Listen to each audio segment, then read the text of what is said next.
IKEA India furniture showroom కు రాష్ట్ర ప్రభుత్వం స్థలాన్ని కేటాయించడాన్ని సవాల్ చేస్తూ మాజీ ఎమ్మెల్యే రేవంత్ రెడ్డి హైకోర్టులో పిటిషన్ దాఖలు చేశారు. ఆయన దాఖలు చేసిన వ్యాజ్యం మంగళవారం విచారణకు వచ్చింది. రంగారెడ్డి జిల్లా రాయదుర్గ్ పాన్ మక్తాలో ఖరీదైన 16.27 ఎకరాల స్థలాన్ని ఐకియాకు నామినేషన్ పద్ధతిన నిబంధనలకు విరుద్ధంగా కేటాయించిందని, దీనిని కొట్టివేయాలంటూ వ్యాజ్యంలో కోరారు. ఐటీ కంపెనీలకు మాత్రమే కేటాయించాల్సిన భూమిని ఫర్నిచర్ షాప్ ఏర్పాటుకు కేటాయించారని, దీంతో ప్రభుత్వ ఖజానాకు 33 కోట్లు మాత్రమే వచ్చాయని, 500 కోట్ల నష్టం జరిగిందని తెలిపారు. వచ్చే 3 ఏళ్లలో ఐకియా కొనుగోలు చేసేందుకు మరో 3.17 ఎకరాలను రిజర్వ్ చేశారని వివరించారు. దీనిపై కోర్టు ఆగ్రహం వ్యక్తం చేసింది. IKEA India private limited furniture showroom కు ఏ ప్రాతిపదికన భూములు కేటాయించారో తెలపాలని రాష్ట్ర ప్రభుత్వాన్ని హైకోర్టు ఆదేశించింది. ఇక ఈ వ్యాజ్యం దాఖలు చేసిందెవరని కూడా ఆరా తీసింది. పిటిషనర్ మాజీ ఎమ్మెల్యే అని ఆయన తరపు న్యాయవాది బదులిచ్చారు. దీంతో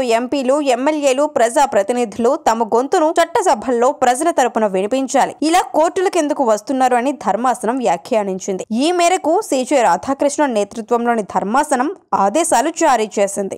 మరిన్ని అప్డేట్స్ కోసం మా కాయ్ టీవీని సబ్స్క్రైబ్ చేసుకోండి. మా వీడియో కనుక మీకు నచ్చినట్లయితే లైక్ చేయండి, షేర్ చేయండి. మీ విలువైన అభిప్రాయాలను కామెంట్ బాక్స్లో తెలియజేయండి.